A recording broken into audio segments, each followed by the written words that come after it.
بسم اللہ الرحمن الرحیم۔ شروع اللہ کے نام سے جو بڑا مہربان نہایت رحم والا ہے۔ آج ہم پڑھیں گے کلاس 9 کے مطالعہ پاکستان کا چیپٹر نمبر 3 جس کا نام ہے ارض پاکستان۔ ہمارا آج کا ٹاپک ہے پاکستان کے خطوں کی آب و ہوا کے لحاظ سے تقسیم۔ پاکستان خط استوا سے اوپر نیم ہاری خطے میں واقع ہے، جس کی وجہ سے یہاں کی آب و ہوا گرم اور خشک ہے۔ ساحل سمندر، مونسون، مغربی ہوائیں اور بلند و بالا پہاڑ اس گرم اور خشک آب و ہوا میں تبدیلی پیدا کرتے ہیں۔ آب و ہوا کے لحاظ سے پاکستان کو 4 بڑے خطوں میں تقسیم کیا گیا ہے۔ اب ہم بات کریں گے پہاڑی خطے کی، تو پہاڑی خطے کو آب و ہوا کے لحاظ سے 3 خطوں میں تقسیم کیا جاتا ہے، جس میں سب سے پہلے بلند پہاڑی خطے آ جاتے ہیں۔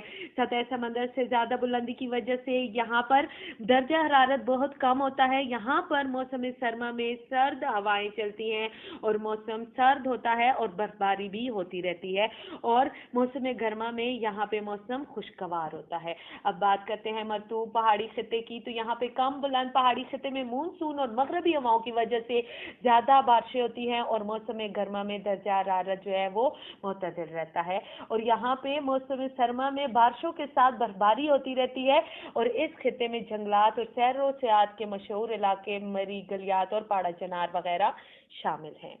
جبکہ نیم خشک پہاڑی خطے میں کم بلند پہاڑی علاقے میں مغربی ہواؤں کی وجہ سے موسم سرما میں بارشیں اور بعض اوقات برفباری بھی ہوتی ہے، جبکہ موسم گرما معتدل اور خوشگوار رہتا ہے۔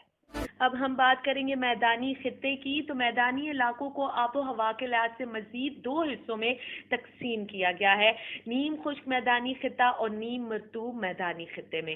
سب سے پہلے ہم پڑھیں گے نیم خشک میدانی خطہ، تو اس خطے میں مونسون اور مغربی ہواؤں کی وجہ سے بارشیں بہت زیادہ ہوتی ہیں، موسم گرما میں درجہ حرارت بڑھ جاتا ہے، جبکہ موسم سرما میں موسم معتدل اور خشک رہتا ہے۔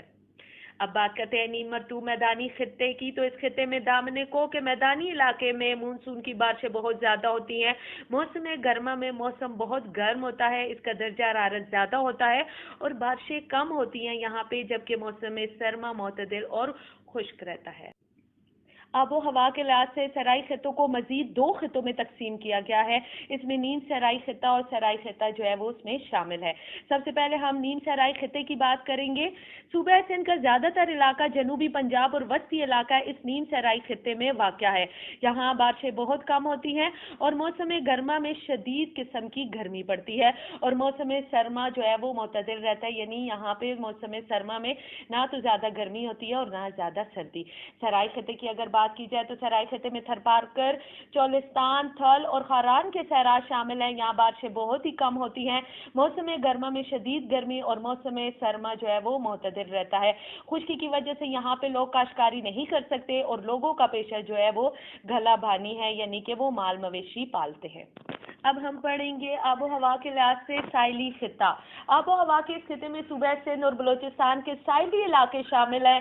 سالانہ اور روزانہ کے درجہ حرارت میں بہت کم فرق ہوتا ہے۔ موسم گرما کے دوران سمندر سے ہوائیں چلتی ہیں اور ہوا میں نمی زیادہ ہوتی ہے۔